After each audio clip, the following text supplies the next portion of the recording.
Muito boa noite, queridos amigos, sejam muito bem-vindos a essa transmissão. Muito boa noite você também, querido visitante que nos acompanha, tá? Seja muito bem-vindo.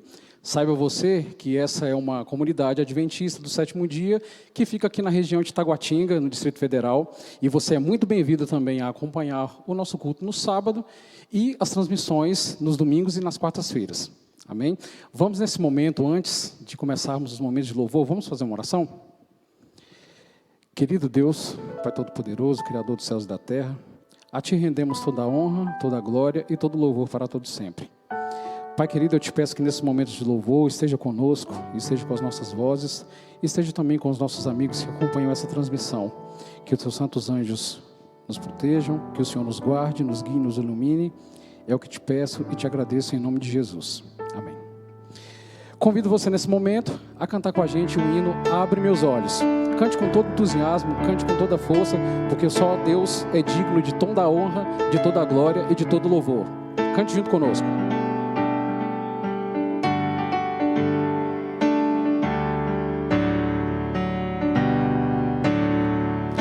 Abre meus olhos, ó Cristo, abre meus olhos, Senhor, eu quero ver. Eu quero ver. Abre meus olhos, ó Cristo. Abre meus olhos, Senhor. Eu quero ver. Eu quero ver. Exaltado seja o Senhor, brilhando em nós a luz da sua glória, derramando o seu poder, quando cantamos Santo, Santo. Abre meus olhos, ó Cristo, abre meus olhos, Senhor, eu quero ver. Eu quero ver. Abre meus olhos, ó Cristo. Abre meus olhos, Senhor. Eu quero ver. Eu quero ver. Exaltado seja o Senhor, brilhando em nós a luz da sua glória, derramando o seu poder, quando cantamos Santo, Santo. Exaltado seja o Senhor, brilhando em nós a luz da sua glória, derramando o seu poder, quando cantamos Santo, Santo. Cante Santo, Santo. Santo, Santo, Santo. Santo, Santo, Santo. Santo, Santo, Santo. Eu quero ver. Santo, Santo, Santo. Santo, Santo, Santo. Santo, Santo, Santo. Eu quero ver. Exaltado seja o Senhor, brilhando em nós a luz da sua glória, derramando o seu poder, quando cantamos Santo, Santo. Exaltado seja o Senhor, brilhando em nós a luz da sua glória, derramando o seu poder, quando cantamos Santo, Santo. Exaltado seja o Senhor, brilhando em nós a luz da sua glória, derramando o seu poder, quando cantamos Santo, Santo. Abre meus olhos. Abre meus olhos, ó Cristo. Abre meus olhos, Senhor. Eu quero ver. Eu quero ver.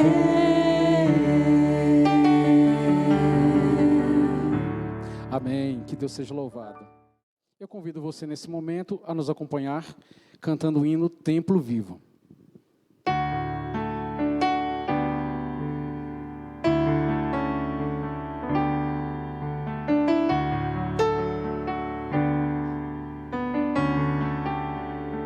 Vamos cantar?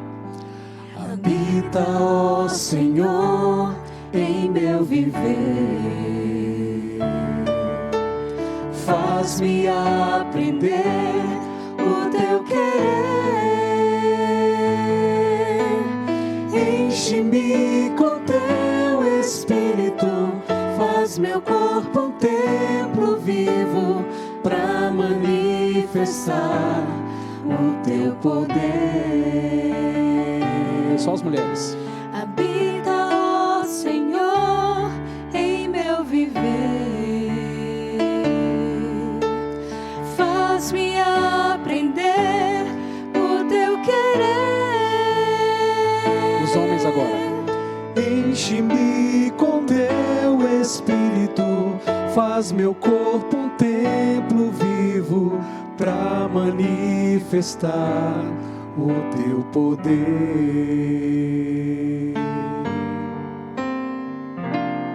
Há um suave Espírito entre nós, é o Espírito de Deus, a doce voz. Vejo em cada rosto resplendor da presença do Espírito do Senhor. Habita, ó Senhor, em meu viver. Faz-me aprender o teu querer.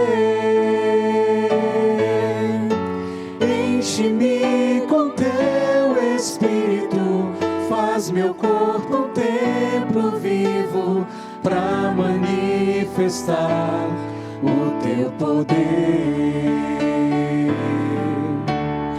Enche-me com teu Espírito, faz meu corpo um templo vivo para manifestar o teu poder. Para manifestar o teu poder. Amém. Que Deus seja louvado.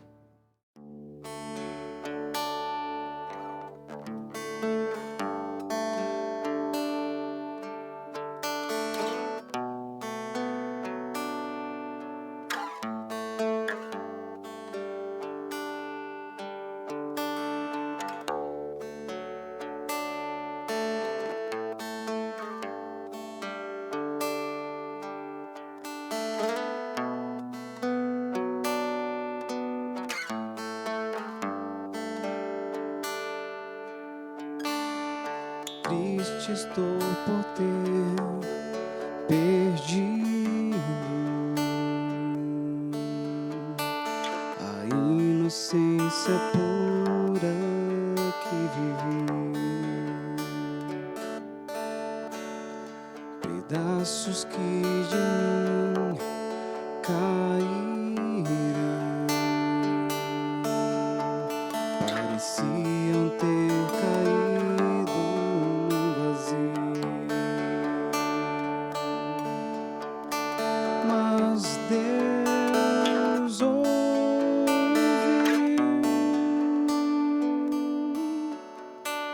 quando eu clamei, quando pequei,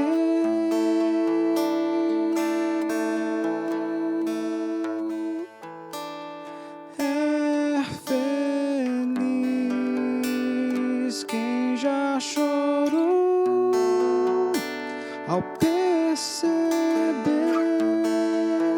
que é pecador, ao clamar pelo perdão, meus pedaços Deus juntou.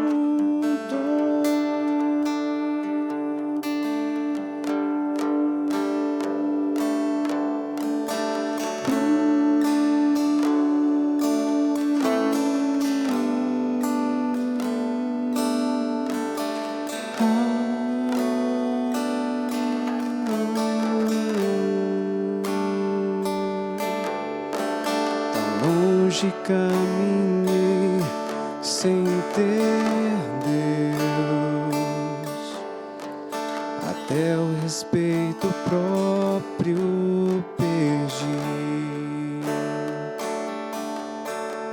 tentando procurar saídas, na mesma armadilha eu caí. Mas Deus ouviu quando eu clamei, quando pequei,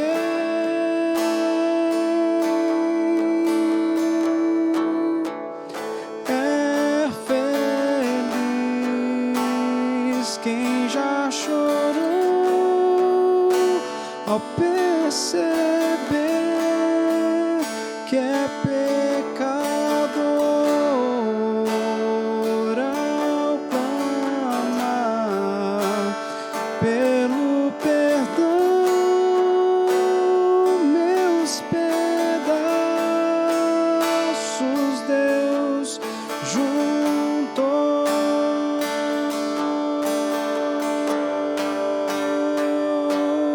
E a fórmula de vida que resiste à tentação é buscar sua palavra, se render em oração. Eu nem mesmo tenho forças para enfrentar quem já perdeu. Minha armadura é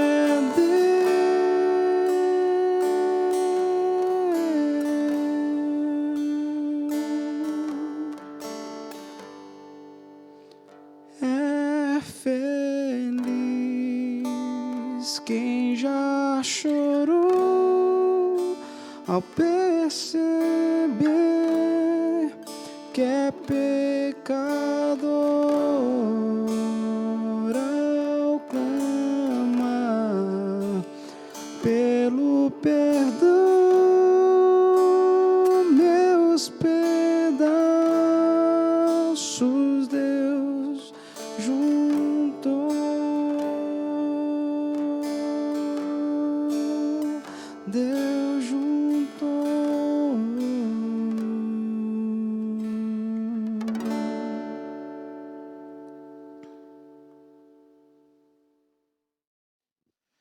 Olá, amigos, tudo bem com vocês? Muito prazer estarmos juntos, reunidos para nós darmos continuidade aos nossos cultos, nossos domingos especiais, onde estamos estudando o livro do Apocalipse. E aí, eu convido que você, da forma como você está, o local onde você está, feche seus olhos para nós darmos continuidade ao culto dessa noite de domingo, orando ao nosso Deus. Vamos orar então? Senhor querido, Pai amado, somos muito gratos a Ti, porque nós temos o privilégio de louvar o Teu nome. Nós temos o privilégio de estar cultuando o Teu nome. mesmo que não estejamos presentes dentro da igreja, mas nós bem sabemos que onde quer que nós estivermos e invocarmos o teu nome, o Senhor vai estar presente. E a nossa casa, o nosso lar, ou qualquer lugar que nós estivermos, está sendo o lugar de culto ao nosso Deus maravilhoso. Nos auxilia com o Espírito Santo nesse instante que nós iremos estudar a tua palavra. Suplicamos e agradecemos em nome do Senhor Jesus. Amém. A mensagem que foi cantada, ela tem uma letra muito especial, onde ela fala que é feliz todos aqueles que choram, quando reconhecem que são pecadores. E quando nós clamamos pelo perdão, Deus ele ouve e Deus nos dá o perdão. E é sobre esse tema especial do cuidado de Deus, sobre a atenção de Deus tem sobre nós, em olhar para a gente e se preocupar e cuidar, é o que nós iremos estudar nesta noite de domingo. E o tema que nós vamos estudar hoje é o dia do Senhor, um dia especial. Olha só, Deus ele se preocupa tanto com a gente que ele pega um dia especial e diz: olha filho, esse dia eu fiz pensando em você. Esse dia eu fiz para você lembrar, para nós comemorarmos juntos que eu sou o teu Deus e que você é o meu filho. Imagina só, você que é casado, tá bom? Você é casado, ou você tem o seu namorado, você tem a sua namorada, ou no seu aniversário. E vamos supor que você vai comemorar o seu aniversário. Ou o seu aniversário de casamento, ou o aniversário de namoro, ou o seu aniversário mesmo, completando mais um ano de vida. Vamos supor que você está ali comemorando. E ali no aniversário do casamento, você olha para sua esposa e diz: meu bem, o nosso aniversário de casamento está chegando, mas eu não quero comemorar nesse dia não. Eu vou comemorar o dia do nosso aniversário de casamento daqui a uma semana ou daqui a um mês. É o que eu vou estar comemorando o nosso dia do aniversário do nosso casamento. Imagina só que se você lança essa proposta para a sua esposa, ou se você lança essa proposta para o seu marido, ele não vai ficar muito feliz. Por quê? Porque não é o dia, é outro dia. Ah, mas o sentido é o mesmo, mas não é o mesmo dia. Da mesma forma, Deus é com a gente. Ele escolheu um dia especial. E esse dia é o 7º dia da semana, o sábado. E nesse dia Ele separou para nós termos um encontro especial com Ele. Lógico que nós nos encontramos com Ele durante todos os dias da semana, mas o sábado é o dia especial, onde Ele reservou para nós estarmos em comunhão com Ele, para nós dedicarmos 24 horas do nosso dia especialmente para Deus. Isso é o dia do Senhor, esse é o sábado. O sentido do sábado é para nós lembrarmos que Deus é o nosso Criador, que Deus é o nosso Redentor e que Deus é aquele que nos ama e Ele é o nosso Salvador. É por isso que Deus nos deu o dia de sábado. Primeira pergunta que nós vamos estar respondendo através dos olhos da Bíblia é o seguinte: como o mundo é protegido da destruição final? Semana passada nós estudamos sobre os selos de Deus, e um dos últimos selos, existem ali os anjos segurando ali os 4 ventos da terra para que a terra não seja destruída, e eles têm uma razão especial para estarem segurando esses 4 ventos da terra. Vamos ler em Apocalipse, o capítulo 7 e o versículo 1, e fala o seguinte: depois disto, vi 4 anjos em pé, nos 4 cantos da terra, conservando seguros os 4 ventos da terra, para que nenhum vento soprasse sobre a terra, nem sobre o mar, nem sobre árvore alguma. Esses ventos, lembra que nós estamos estudando profecia. Em profecia, ventos significam destruição, tá bom? Guerras, destruição. Então, esses anjos, eles estão segurando ali os poderes da terra, para que não haja uma destruição.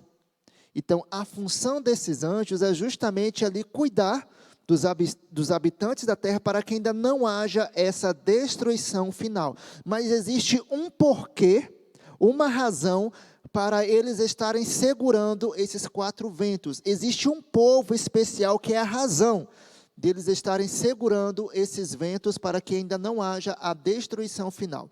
Ainda em Apocalipse, o capítulo 7, agora nós iremos ler o verso 2 e o verso 3. Apocalipse, capítulo 7, o versículo 2 e o versículo 3 diz o seguinte: Vi outro anjo que subia do nascente do sol, tendo o selo do Deus vivo, e clamou em grande voz aos 4 anjos, aqueles aos quais fora dado fazer dano à terra e ao mar, dizendo: Não danifiqueis nem a terra, nem o mar, nem as árvores, até selarmos na fronte os servos do nosso Deus.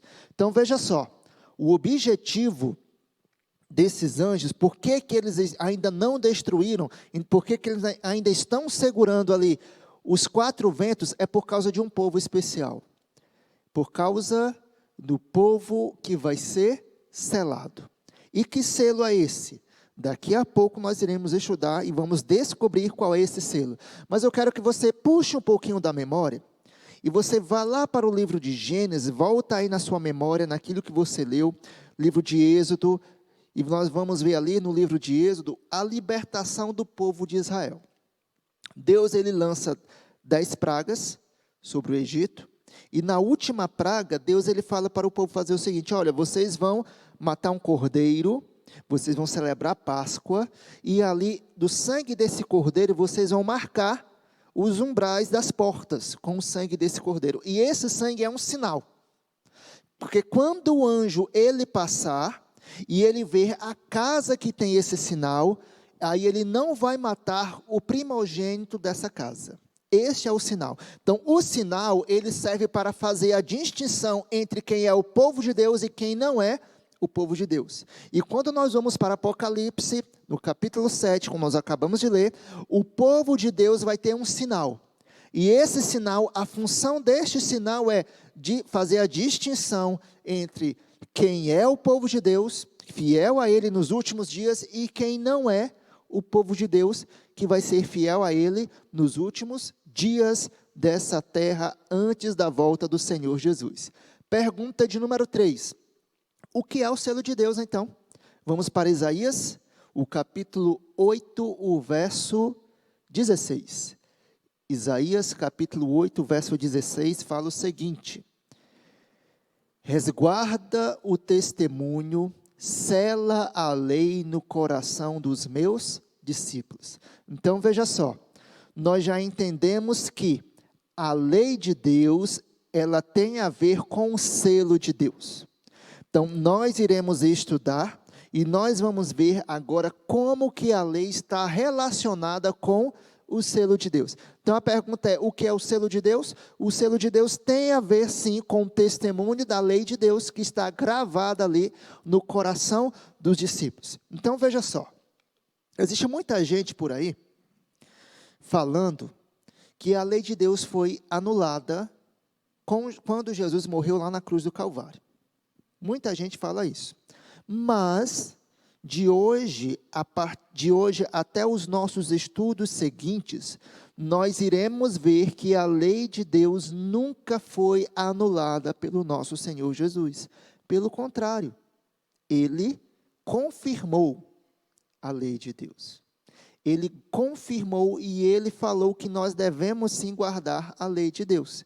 E um dos sinais que nós vamos ver, tanto no Antigo quanto no Novo Testamento, os textos que falam sobre isso, eu acabei de ler um para vocês, que a lei de Deus, ela é um sinal que está cravado ali no coração do seu povo. Vamos para a pergunta seguinte, pergunta de número 4, diz o seguinte: qual mandamento apresenta as 3 características históricas dos selos nos tempos bíblicos? Antes de nós lermos o texto, eu quero falar o seguinte para vocês.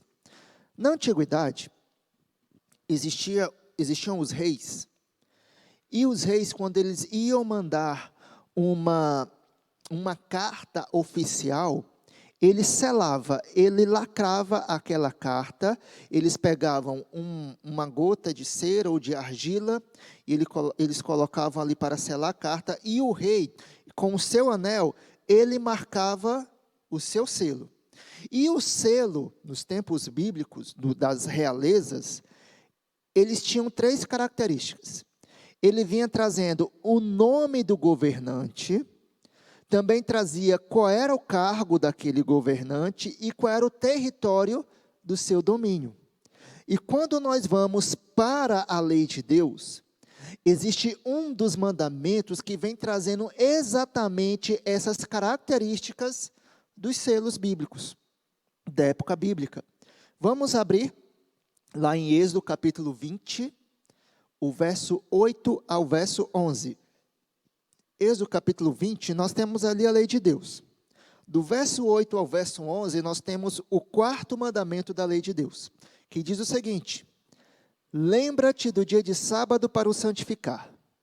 6 dias trabalharás, e farás toda a tua obra.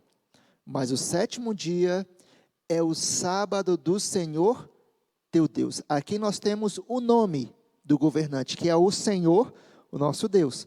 Não farás nenhum trabalho, nem tu, nem teu filho, nem tua filha, nem o teu servo, nem a tua serva, nem o teu animal, nem o forasteiro das tuas portas para dentro, porque em 6 dias fez o Senhor os céus, a terra e o mar, e tudo o que neles há.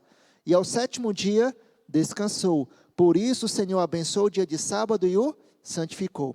Neste mandamento, nós temos as 3 características de um selo real. Nós temos o nome do governante, Senhor, teu Deus. O cargo, porque em 6 dias fez o Senhor. Ou seja, qual é a função de Deus? Ele é o Criador. E qual é o seu território? Os céus, a terra e o mar e tudo o que neles há. Ou seja, tudo pertence a Deus. Todo o nosso planeta, todo o universo é o território de Deus. No 4º mandamento, fazendo uma comparação com os selos que existiam na época bíblica, nós temos sim as 3 características que estavam presentes nos selos dos reis, dos governantes da época bíblica. Mas isso não é o suficiente para a gente entender que o 4º mandamento é o selo de Deus. Existem ainda outras características que comprovam que o 4º mandamento é sim o sinal, o selo de Deus. Vamos seguir então? Pergunta de número 5. Como o sábado é identificado nas Escrituras Sagradas? Ainda em Êxodo, agora o capítulo 31, o versículo 17. E diz o seguinte: entre mim e os filhos de Israel é sinal para sempre, porque em 6 dias fez o Senhor os céus e a terra, e ao 7º dia descansou e tomou alento. Olha só esse texto, ele é bem claro, bem no começo ele já fala o seguinte: entre mim e os filhos de Israel é sinal para sempre. Amigos, o livro do Apocalipse, ele vem dizendo que nós somos o Israel espiritual.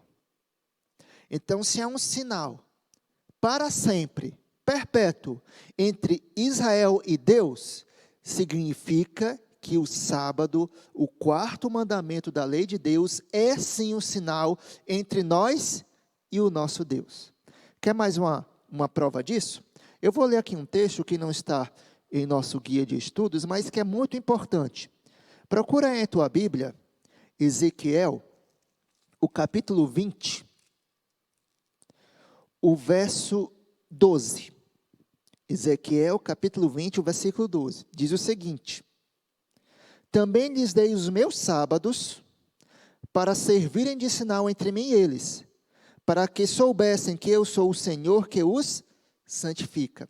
E agora vai para o versículo 20, que diz o seguinte: santificai os meus sábados, pois servirão de sinal entre mim e vós, para que saibais que eu sou o Senhor vosso Deus. Percebe?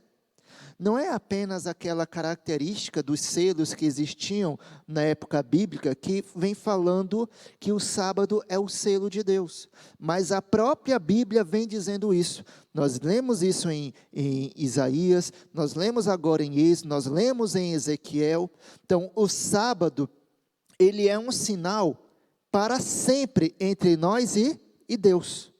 Não é apenas para o Antigo Testamento, aliás, mas é tanto para os que viveram no Antigo Testamento, quanto para os que viveram no Novo Testamento, quanto para nós que vivemos hoje, muito tempo depois da escrita do Novo Testamento. O sábado é um sinal para sempre. Para sempre. Nos últimos dias, não estou dizendo agora, mas no final, quando estiverem acontecendo as últimas profecias, o sábado vai ser um sinal claro entre quem é o povo fiel a Deus e quem não é fiel a Deus. Como que você comprova isso, pastor Carlos? É o seguinte: daqui a alguns dias, nós iremos estudar 2 capítulos especiais do livro do Apocalipse. Nós vamos estudar Apocalipse capítulo 13 e Apocalipse capítulo 17.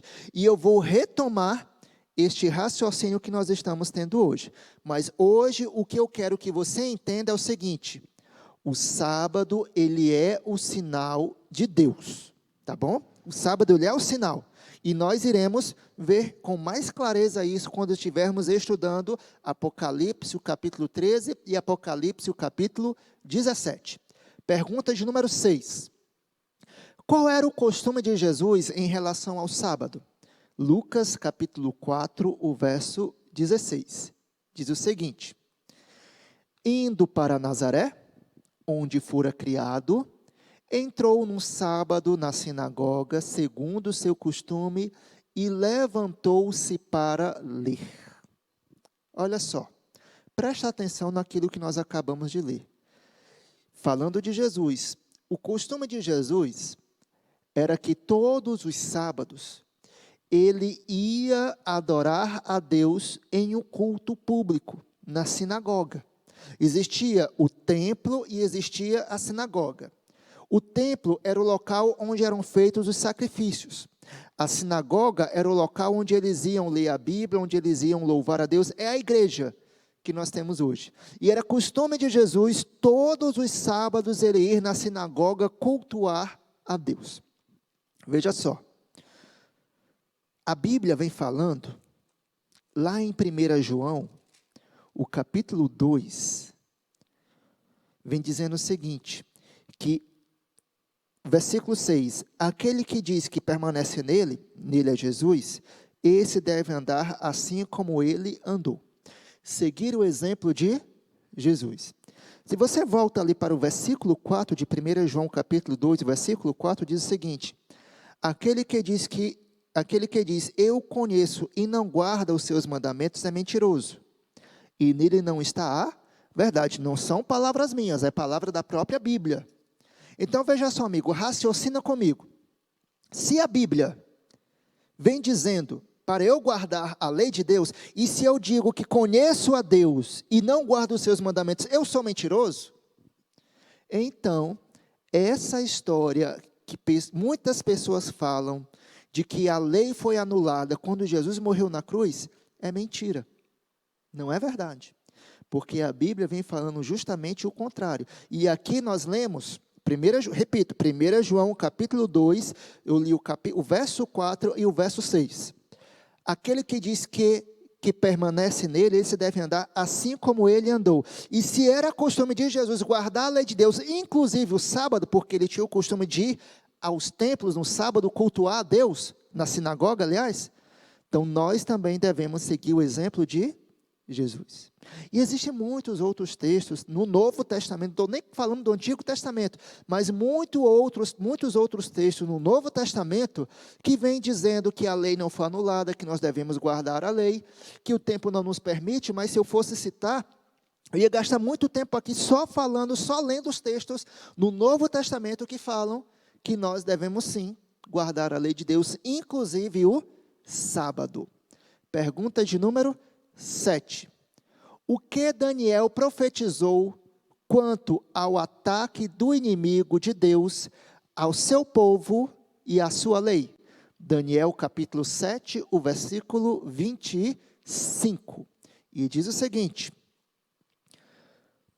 profetizará palavras contra o Altíssimo, magoará os santos do Altíssimo, e cuidará de mudar os tempos e a lei. E os santos lhe serão entregues nas mãos por um tempo, 2 tempos e metade de um tempo. Muito bem. Essa profecia, nós ainda iremos estudar ela mais profundamente em um estudo posterior. Mas o que eu quero chamar a sua atenção é o seguinte: nos últimos dias surgiria um poder político e religioso, onde ele ia trabalhar para lutar contra a palavra de Deus e contra o povo de Deus, ao ponto de ele vai proferir palavras contra o Altíssimo, contra Deus, ele vai magoar os santos do Altíssimo, perseguir o povo de Deus, e vai tentar cuidar de mudar o tempo e a lei. Que lei é essa?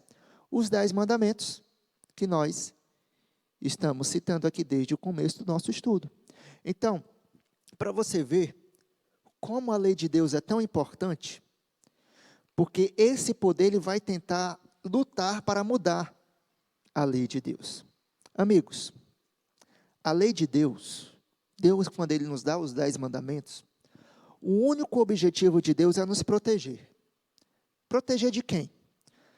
Nos proteger de Satanás, que é o nosso grande inimigo, e nos proteger de nós mesmos, porque a nossa natureza ela é pecaminosa. E se nós não tivermos algo que mostre o caminho que a gente deve seguir, nós vamos acabar nos perdendo no meio do caminho. E pensando em nós, pensando em nossa vida, e pensando em nosso bem-estar, foi que Deus, Ele nos deu os 10 mandamentos. Se não existe lei, se não existe algo para mostrar o caminho que nós devemos seguir, a nossa vida vira uma anarquia. E vira um caos. Deus nos dá a lei para nos proteger. E a lei é tão importante, Satanás ele sabe disso. É tanto que surgiu um poder para tentar mudar os tempos e a lei, perseguir a lei de Deus, para nos afastar dos caminhos do nosso Senhor Jesus. Pergunta de número 8. Deixa eu voltar aqui.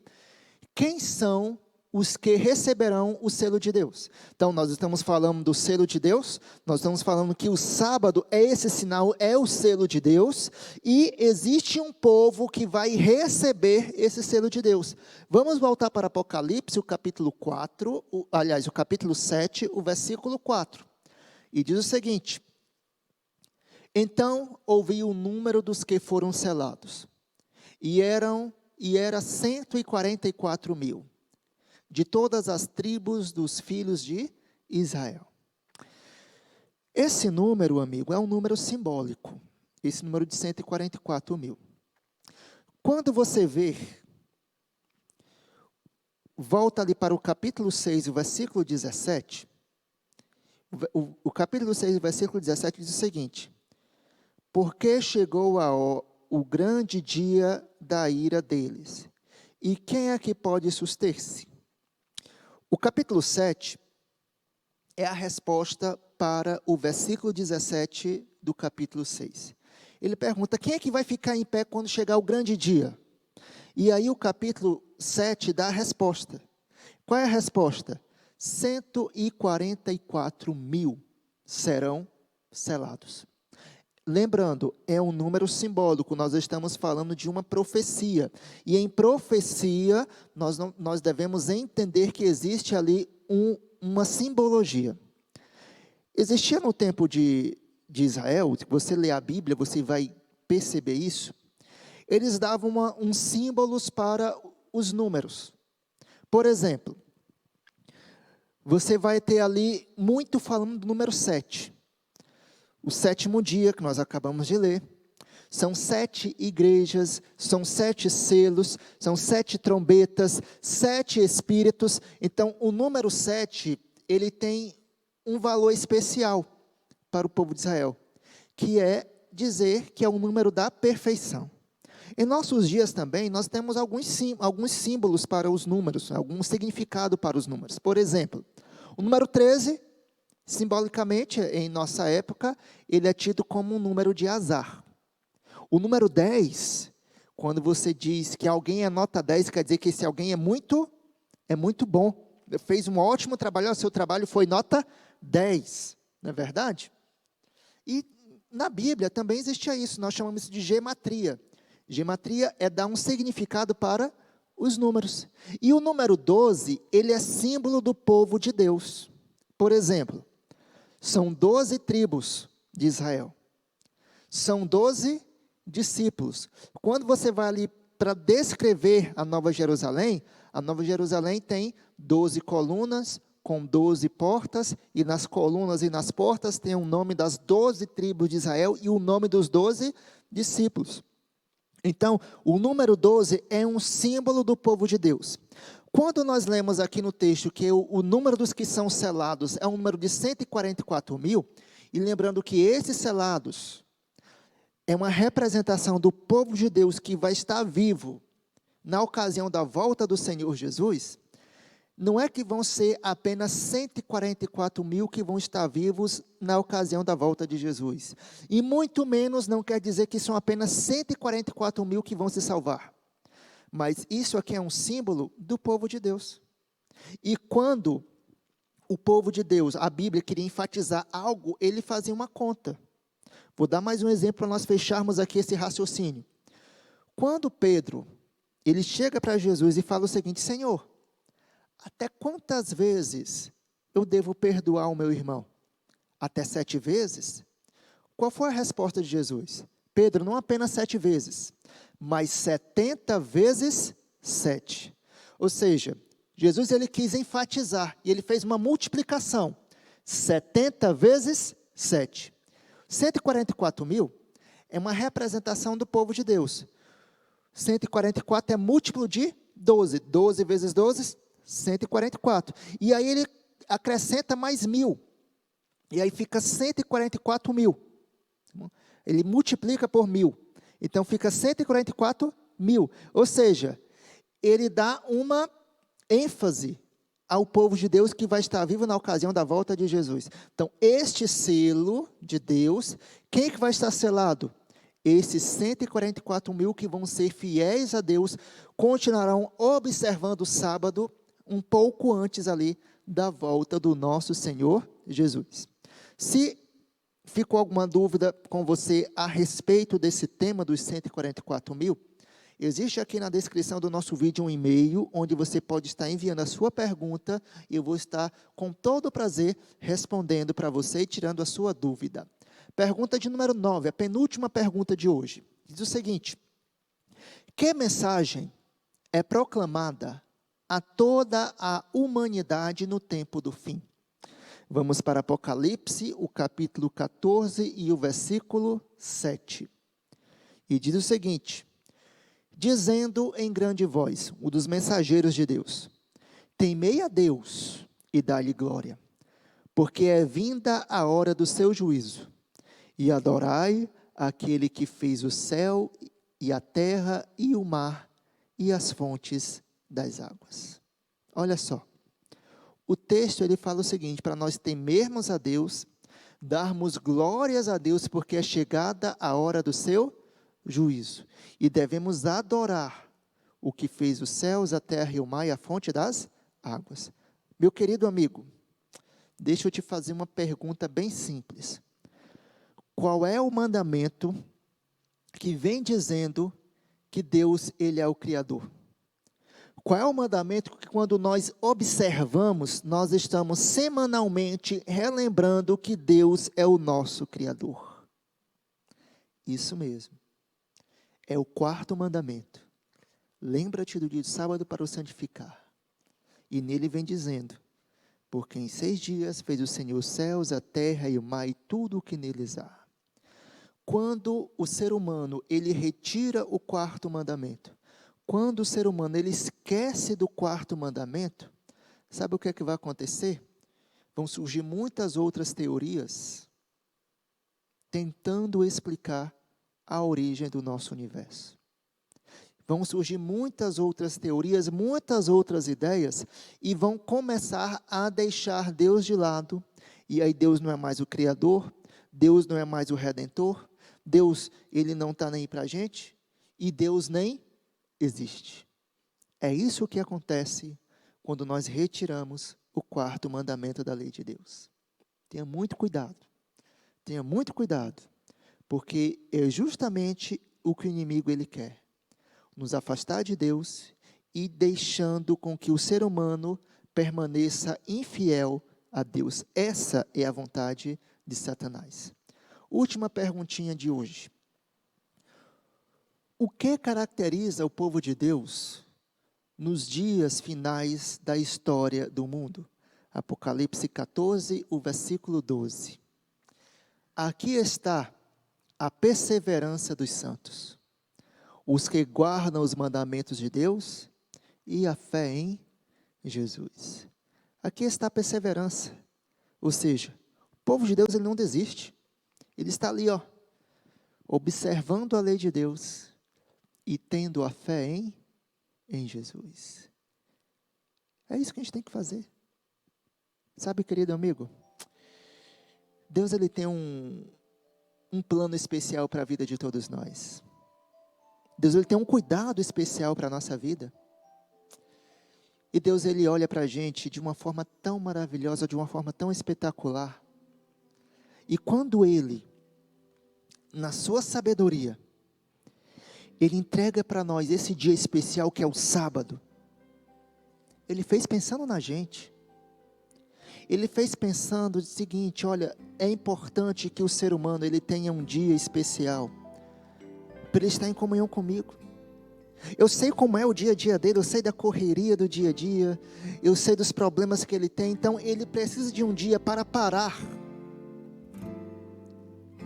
e lembrar que eu amo, recarregar sua fé, recarregar suas forças e estar mais unido a mim. Muitas bênçãos Deus ele quer dar para você, então confia nele. Mas pastor, mas eu preciso trabalhar, eu preciso ganhar o sustento da minha família, eu preciso trabalhar no sábado. Sabe, querido amigo, é hora de nós exercermos a nossa fé. Você pode ler a Bíblia de Gênesis a Apocalipse, mas você não vai encontrar nenhuma história de um servo de Deus que foi desamparado por Ele. Pelo contrário, nós vamos ter centenas de histórias de pessoas que tiveram fé e o Deus ele cuidou. Porque o cristão, ele vive pela fé. Sem fé é impossível nós agradarmos a Deus. Olha para o alto, olha para Deus, acredita nele, confia nele, abre o teu coração ao Senhor Jesus. Ele vai estar te ajudando. Confia de verdade. Que Deus te abençoe. Que Deus ele te guarde. E que você venha ser um cristão não apenas da boca para fora, mas que nós venhamos ser cristãos de verdade e confiar em um Deus. Porque quando nós olhamos para o passado, nós enxergamos um Deus que cuidou lá no passado. E aquele Deus que cuidou lá no passado, Ele cuida hoje. E por Ele cuidar no passado, Ele cuidar hoje, eu não vou ter medo do futuro. Porque o Deus que cuidou atrás, Ele cuida hoje e vai cuidar amanhã também. Que Deus te abençoe desde agora e para sempre. Feche os teus olhos e vamos orar ao Senhor. Senhor amado, Deus querido, obrigado, Senhor, pelas bênçãos que o Senhor tem nos dado. Obrigado por esses momentos tão especiais que passamos em Tua companhia. A semana começou. Vem um turbilhão de provações em nossa vida. Mas nós temos a certeza que nós vamos ser vitoriosos. Não pela nossa força, mas é pela fé que nós temos em Ti. Abençoa a nossa família. Cuida de todos nós. Alguns amigos estão doentes. Alguns amigos estão precisando da Tua ajuda. Alguns amigos estão precisando do Teu conforto. E que nesse instante, eles iam se sentir abraçados por Ti. Suplicamos e agradecemos, em nome de Jesus. Amém. Que o Senhor te abençoe e te proteja, desde agora e para sempre. Amém.